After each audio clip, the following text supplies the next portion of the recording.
Siwon stood at the arrival gate of Incheon International Airport with a bouquet of white roses pressed against his chest, and his heart was pounding so hard he could feel it in his throat. He had arrived 40 minutes early. He had checked his watch 11 times. He had rehearsed the moment in his head over and over, imagining the way her face would light up when she saw the flowers, the way she would run into his arms the second she cleared the gate. He did not know that on the same flight, only a few rows behind her, sat a woman who used to be the center of his entire world. The arrivals board blinked. The flight had landed. Passengers began to spill through the gate in waves, dragging suitcases, hugging family members, wiping tears from their eyes. Siwon stood tall, straightened his jacket, and scanned every face. Then he saw her, Yuna, his girlfriend of the last year, walking through the doors with a wide smile and her hair falling over her shoulders exactly the way he remembered it. He didn't wait. He crossed the distance in seconds, scooped her into his arms, spun her once, and pressed the roses into her hands. She laughed, breathless, kissing his cheek, telling him she missed him more than words could hold. "You didn't have to come with flowers," Yuna said, burying her face in his shoulder. "You always do too much. Nothing is too much for you," Siwon said, and he meant it. He pulled back just enough to look at her properly, brushing a strand of hair from her face. "I've been standing here since your plane was still in the air. I couldn't sit still." Yuna laughed again, shaking her head at him, and looped her arm through his. He laughed too, the sound coming from somewhere deep and unguarded, a sound he rarely let anyone hear. For a moment, nothing else in the world existed except her. They started walking toward the exit, his hand around her waist, her fingers laced through his, her suitcase rolling behind them. Announcements echoed over the speakers. Families reunited around them in loud, happy clusters, and that was when he saw her. A woman was walking slowly through the terminal, a travel bag over one shoulder, a small child resting against her hip. She was far away, half-turned, her face mostly hidden behind a curtain of dark hair. But something about the way she moved, the tilt of her head, the way she shifted the child higher on her waist, made the entire airport disappear around him. Siwon stopped walking. His mouth fell open, but no sound came out. His feet felt nailed to the floor. Every nerve in his body screamed the same word at him, over and over, a name he had buried for 10 years and never once said out loud again. "Tiana, Siwon," Yuna tugged his arm gently. "What's wrong?" "You've gone pale." He didn't answer her. He couldn't. His eyes were locked on the woman across the terminal, on the way she shifted the child on her hip, on the small, familiar tilt of her head that had once been the most comforting sight in his entire world. "Siwon, you're scaring me. Talk to me." Without thinking, without even excusing himself, he stepped back from Yuna and began walking. Then he was running, cutting through the crowd, his shoes slapping against the tile, his chest heaving with something that felt like grief and disbelief tangled into one knot. "Siwon," Yuna called after him, confused, hurt, her voice rising over the noise of the terminal. "Where are you going? Who is that?" He didn't turn around. He couldn't. 10 years of buried questions were rising up his throat all at once, and none of them would wait a second longer. To understand why a man like Jang Siwon, a man who commanded fear in every district of Seoul, a man who never lost control of himself in public, would abandon his girlfriend mid-reunion to chase a stranger through an airport, you have to go back 10 years, to the beginning of everything.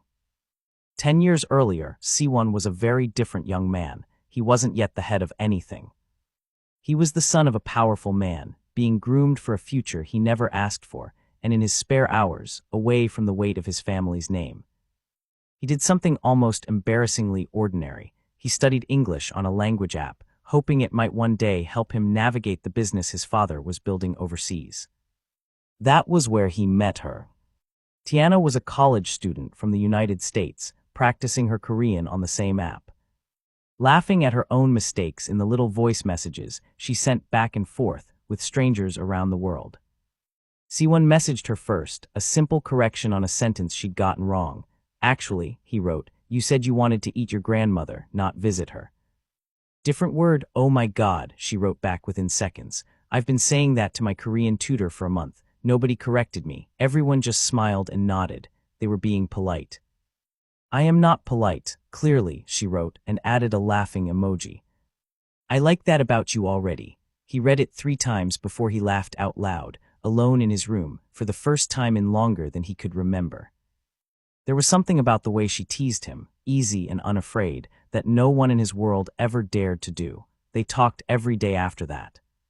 Small conversations at first, favorite foods, favorite songs, complaints about difficult grammar rules, but within weeks the conversations stretched into hours. Within 2 months, they were staying up past midnight on both sides of the world, just to hear each other's voice a little longer, falling asleep with their phones still connected. Waking up to find the call had never ended. 7 months in, Siwon sat on the edge of his bed, phone pressed to his ear, listening to Tiana talk about her day, and something in his chest tightened until he couldn't hold it back any longer. "I think I love you," he said. "I know it sounds fast. I know we've never even stood in the same room. But I don't know how else to say it." There was a pause on the other end, long enough that he thought he'd made a mistake. Then Tiana's voice came through, soft and a little shaky. "I was scared to say it first," she said, "but I love you too, Siwon, I really do." From that night on, they weren't just two people talking across a screen. They were together in every way that mattered to them. They called each other every morning and every night. They sent photos of their days, their meals, their tired faces after long shifts and long classes. Siwon wanted, more than anything, to fly to her, to hold her hand in person, to prove that what they had wasn't just words on a screen, but his father's organization made that impossible. A son of that family did not simply leave the country, without eyes watching every move, without questions being asked about where he was going and why. So instead, after years of patient waiting, it was Tiana who came to him. She packed her life into 2 suitcases and moved to Seoul to be with the man she loved, leaving behind her friends, her family, everything familiar. Because she believed in what they had built together. He met her at the arrival's gate that first time too, holding a handwritten sign with her name spelled wrong on purpose, just to make her laugh the second she saw him. She had laughed so hard she nearly dropped her bag, and then she had thrown her arms around his neck and refused to let go for almost a full minute, right there in front of strangers. Neither of them caring who watched. "You're really here," he kept saying over and over, his hand pressed against her back like he needed to prove to himself she was real. "I'm really here," she said. "I told you I'd come." Those were the happiest months of Siwon's life. He introduced her to the food he grew up eating, walked her through the streets of the city he loved, taught her the words her app could never quite explain. She learned to make his favorite soup, badly at first, then well enough that he asked for it every week. He learned to sit through her favorite movies without complaining, even the ones he didn't understand. In the evenings they would lie on the floor of his apartment, her head on his chest, talking about nothing important, and Siwon would think quietly that he had never felt this settled in his own life before her. 3 months after she arrived, he took her on a private flight, just the 2 of them in the sky, and somewhere above the clouds, with no cameras and no guards watching, he got down on one knee. "Tiana," he said, his voice trembling in a way he never allowed it to in front of anyone else, "I have never wanted anything the way I want you. Marry me." She was crying before he even finished the sentence. "Yes," she said, nodding so hard she could barely get the word out. "Yes, Siwon, yes." They began planning the wedding almost immediately. Within a week they had chosen a date, a small garden venue outside the city, string lights, her favorite flowers lining the aisle. Tiana would spend her evenings scrolling through dress photos on her phone, holding them up for Siwon to see. And he would nod at every single one and tell her she'd look beautiful no matter what she chose, which made her roll her eyes and call him useless, and he would just laugh and pull her closer. "I want my parents there," she told him one night, curled against his side. "I know it's a lot to ask, flying them all the way here. But I can't imagine getting married without them in the room." "Then bring them," Siwon said simply, "whatever you need. I'll take care of everything else." 2 weeks before the ceremony, Tiana made a decision that felt small at the time, but would end up changing both of their lives forever. She flew back to the United States to bring her parents to Seoul, so they could walk her down the aisle and meet the man she loved. She landed, settled in, and started preparing for the trip back. Everything felt close. Everything felt like it was finally about to begin. Then, around midnight, her phone rang. It was Siwon's number. She answered right away, smiling, expecting his usual warm greeting, already imagining what she'd say to make him laugh before bed. Hey, I was just thinking about you. We're done, the voice cut in. It was cold, flat, almost cruel, barely recognizable as his. Don't come back to Seoul. If you do, you'll see danger you can't imagine. Forget this ever happened. Tiana froze, the phone shaking in her hand. Her mind scrambled to make sense of the words, certain she had misheard something. Siwon, what are you talking about? Is this a joke? What's going on? Talk to me. Forget me, the voice said again, quieter this time, almost final. Forget all of it. The line went dead. She called back immediately, her hands trembling so badly she nearly dropped the phone. It rang once, twice, then disconnected entirely, as if the number no longer existed. She tried again, nothing. She sat on the edge of her bed, staring at the screen, her mind refusing to process what had just happened. The man who had proposed to her in the sky, who had whispered promises into her ear every night for years, had just told her, in a voice that barely sounded like his, that it was over. Her legs gave out beneath her. She collapsed to the floor of her bedroom, the phone slipping from her fingers, her vision going dark at the edges. She could not think, she could not breathe. The last thing she remembered was the carpet against her cheek. 5 minutes later, her mother walked past the door and found her lying there, unmoving. She screamed for her husband, and together they rushed Tiana to the hospital, her mother's hands trembling the entire drive, praying under her breath that her daughter would be all right. At the hospital, once Tiana was stable and finally able to speak, she told her mother everything, the call, the words, the way the line went dead and never came back. Her mother listened, her face growing tighter with every sentence. Read it to me again, her mother said quietly. Exactly what he said. He said if I come back to Seoul, I'll see danger, Tiana whispered, her voice cracking. He said to forget it ever happened. Mom, that wasn't him. It sounded like him, but it wasn't him. I know it wasn't. It doesn't matter whose voice it was, her mother said. What matters is what happens to you now. She reached into her daughter's bag, took out the phone, and without another word, snapped it in half. Mom, Tiana sat up, reaching for the broken pieces. Why would you do that? What if he calls back? What if he explains? No, her mother said, her voice firm but gentle, taking her daughter's hands in her own. You are not calling that number again. Whatever happened, whoever that was, it is not worth what it's doing to you. Look at yourself. You fainted, Tiana. You scared us half to death. You are going to get stronger, not weaker. You hear me? Tiana wept into her mother's shoulder for hours that night, but she also listened. Her mother stayed by her side, feeding her, encouraging her, reminding her every single day that she was capable of surviving this. You are not broken, her mother told her one morning, brushing the hair back from her daughter's face. You are healing, there's a difference. Give yourself time. Slowly, painfully, Tiana began to heal. Back in Seoul, Jang Siwon had no idea any of this had happened. He waited for her call the night the wedding preparations were supposed to continue, and when it never came, he assumed she was simply busy with her parents. But when a full day passed with silence, he began to worry. He called her number. It rang and rang with no answer. He called again the next morning. Nothing.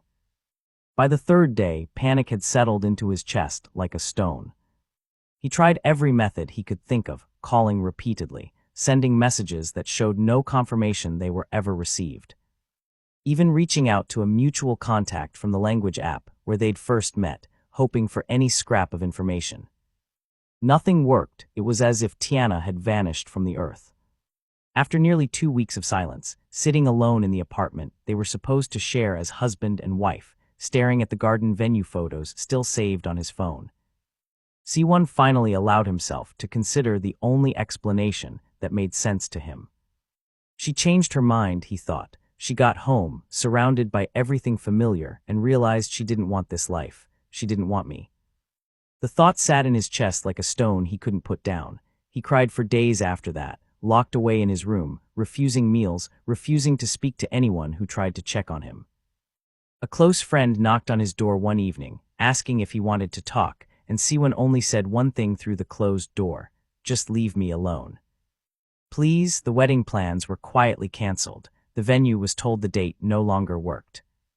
The ring he had bought her sat untouched in its box, shoved into the back of a drawer he never opened again. He told himself over and over that he had to accept it and move forward, even though some part of him never truly believed the woman he loved would leave without a single word of explanation.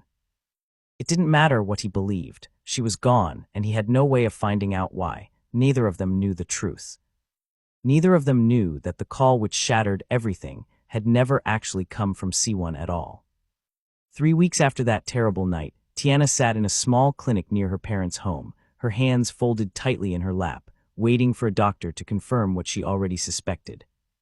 Her period hadn't come. She had been tired in a way that felt different from grief, sick in the mornings, in a way she couldn't explain away. "Congratulations," the doctor said, looking up from her chart with a warm smile. "You're pregnant." About 5 weeks along, from what I can tell, Tiana felt two emotions crash into her at once, so powerful and so opposite that she didn't know which one to hold on to first. There was joy, quiet and trembling, because becoming a mother was something she had dreamed about since she was a little girl, and now that dream was becoming real inside her. She pressed both hands over her stomach and let out a small, broken laugh, the first real laugh she'd managed in weeks. And there was grief, heavy and immediate, because the father of that child believed their love story was over, and had no idea a piece of it was about to be born into the world without him. Tiana pressed a hand to her stomach and closed her eyes, tears sliding down her face in the quiet of the clinic hallway. She thought of C1's laugh, the way he used to whisper her name like it was something precious. She thought about a child who might grow up only ever hearing stories about a father she would never get to meet. That night she told her mother, sitting at the kitchen table with her hands wrapped around a mug of tea she wasn't drinking. "I'm pregnant," she said quietly. "It's his." Her mother reached across the table and took her hand. "Then we'll raise this baby together," she said. "You are not alone in this, Tiana." "Not for one single day. What do I tell her when she's older? What do I say about her father?" Her mother squeezed her hand tighter. "You tell her the truth when you're ready, all of it. But right now, you focus on getting stronger. The rest will come." Tiana nodded, wiping her eyes, and for the first time since that midnight phone call, she let herself believe that she and her child would be all right, even without answers. Even without him. On the other side of the ocean, in a city he ruled but no longer felt at home in, Jang Siwon carried his own grief in silence, never suspecting that somewhere across the world, the woman he mourned every single night was carrying his child. What happens in the next few seconds will change everything Jang Siwon thought he understood about the last 10 years of his life. If you want to know what he says when he finally reaches her, why that phone call was never really from him, and why after everything, Tiana came back to Seoul, subscribe now. Because part 2 is where every secret gets revealed.